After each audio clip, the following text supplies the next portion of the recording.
ये बात बहुत ध्यान से सुनने की है। विवाह भोग भोगने की छुट्टी नहीं है कि भाई हम तो अपनी पत्नी में ही ऐसा भाव रखते हैं, कोई कहे हम तो बस अपने पति में ही ऐसा भाव रखते हैं और उसके बाद जीवन में फिर कहीं कोई संयम नहीं है। तो विवाह माने भोग भोगने की छूट नहीं, विवाह तो वस्तुतः इस वासना से मुक्ति के लिए की गई एक व्यवस्था है। अगर आपको लगता है कि भाई मन पहले से ही प्रवृत्ति में नहीं है तो सीधा मार्ग है, नहीं तो ये मार्ग है। पर ये मार्ग भी किस लिए है, इसका लक्ष्य क्या है? लक्ष्य वही है कि विषय वासना से अपने आप को मुक्त करना है, विषय वासना में लिप्त नहीं हो जाना है।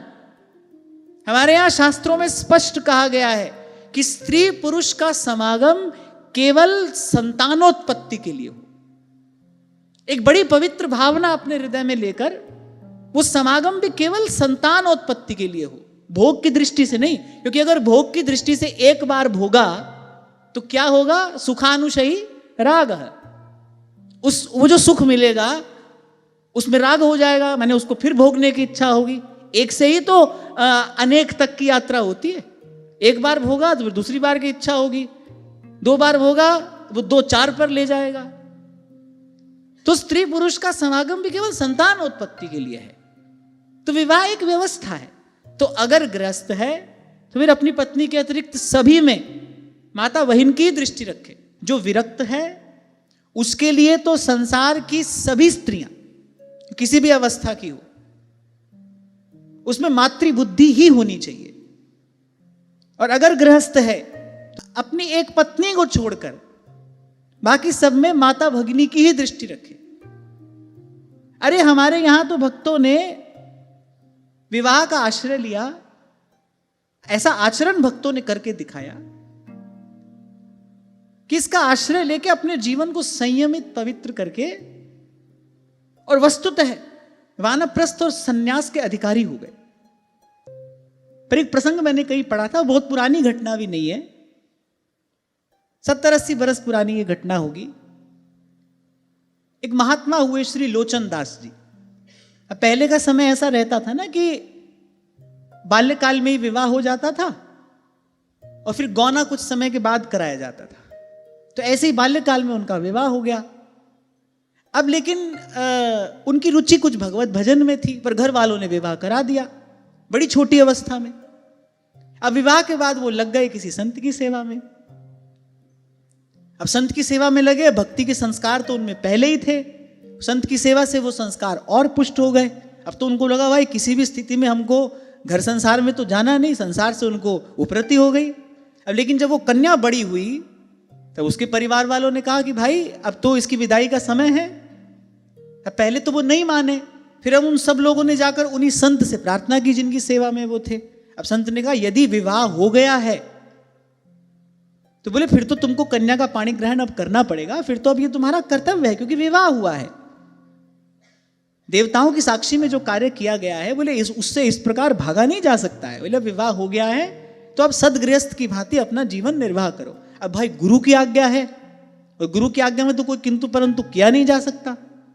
अब वो बेचारे बड़े भारी मन से गए, गांव में गए जहां से कन्या को लेकर आना था। अब संयोग ऐसा बना कि वो कन्या कुएं पर पानी भर रही थी। अब बहुत बरस पहले विवाह हुआ था। अब उस समय भी कन्या घूंघट में थी, मुख तो देखा नहीं था। वही कन्या कुएं पर पानी भर रही थी। उसने आकर कहा कि माता जी ये अमुक का घर कहाँ है? वो भी नहीं जानती थी, उसने भी संकेत से बता दिया घर वहां है। अब जब वहां पहुंचे और कन्या सामने आई तो वही थी जो कुएं पर पानी भर रही थी। अब उन्होंने जाकर कहा कि देखो हम इस जिह्वा से भगवान का नाम जपते हैं, हमारे गुरु की कृपा से हमको भगवान नाम मिला है। बोले इस जिह्वा से हम राम नाम जपते हैं, बोले इस जिह्वा से कभी भी असत्य भाषण ना करने का हमने संकल्प लिया है, मैं कृत संकल्प हूं। अब यदि तुम मेरी अर्धांगिनी हो, यदि तुम धर्म पत्नी हो, तो मेरा संकल्प तुम्हारा संकल्प हुआ और मैंने इस जिह्वा से तुमको माता जी कह दिया है। अब मैं किसी भी दूसरी दृष्टि से तुमको स्वीकार करने में सर्वथा असमर्थ हूं। अब वो स्त्री भी बड़ी संस्कारी थी। उसने कहा कि जिस अग्नि की साक्षी में आपने मुझे अर्धांगिनी बनाया था उसी अग्नि की साक्षी में आजीवन आपके इस व्रत में आपकी सहयोगिनी बने रहने का मैं आपको वचन देती हूं। तो वो गौना करा कर तो लाए, लेकिन आजीवन बड़ी पवित्रता और बड़े संयम से उन्होंने जीवन यापन किया और दोनों पति पत्नी ने संत गुरु की कृपा से भगवत प्राप्ति की। बड़ी बात यह भाई, भगवान को चाहते हो कि नहीं चाहते? चाहते हो फिर कोई कठिनाई नहीं है, फिर कुछ कठिनाई नहीं है, पर हम चाहते ही नहीं है। मन की दौड़ कहीं और है, कह कुछ और रहे हैं, सोच कुछ और रहे हैं, कर कुछ और रहे हैं। फिर तो भाई आज भी झंझट है, घर में रह लो तो भी झंझट है, वन में चले जाओ तो भी झंझट है, और मन चंगा है तो फिर कठौती में ही गंगा है, फिर कहीं भी जाने की आवश्यकता नहीं है। काहे रे वन खोजन जाए।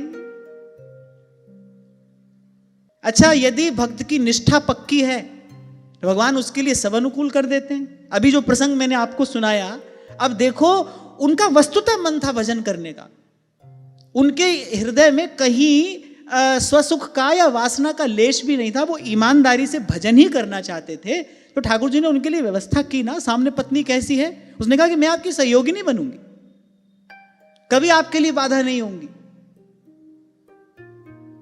बाईसा का मन पक्का पक्का, पूरा पूरा, सच्चा सच्चा गिरधर लाल जी में था, तो आगे भोजराज मिल गए ना।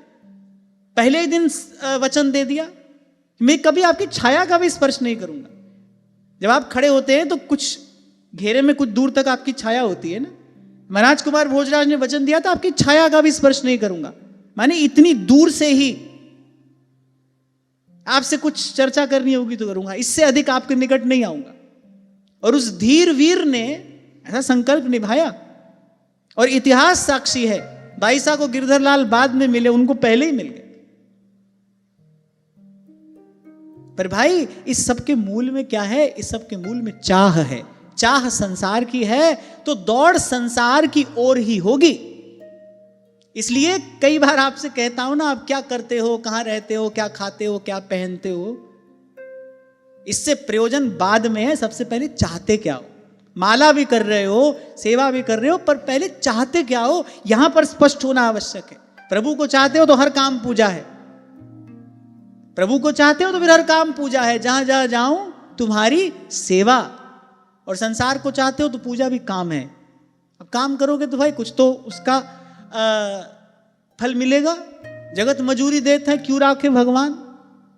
संसार को चाहते हो, कर भगवान की पूजा रहे हो, भगवान की सेवा रहे हो, है वो काम ही।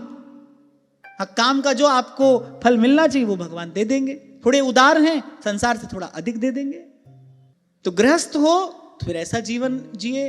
और अगर विरक्त है, अगर विरक्त है फिर तो भाई मैं कहा करता हूं ना, जैसे शालिग्राम की बटिया क्या छोटी और क्या बड़ी, तो सब नारायण का ही स्वरूप है। उसके लिए तो भाई प्रत्येक स्त्री उसके लिए तो माता ही है, उसकी अवस्था कुछ भी हो। हमारे यहाँ संतों ने केवल कहा नहीं, और कहीं कहीं पर तो ऐसा देखने को मिला कि बहुत संतों ने तो कुछ नहीं कहा, केवल करके दिखाया। कहा कुछ भी नहीं, कोई उपदेश नहीं दिया, कोई प्रवचन उपदेश नहीं, आचरण करके दिखाया। एक साधक का जीवन कैसा होना चाहिए।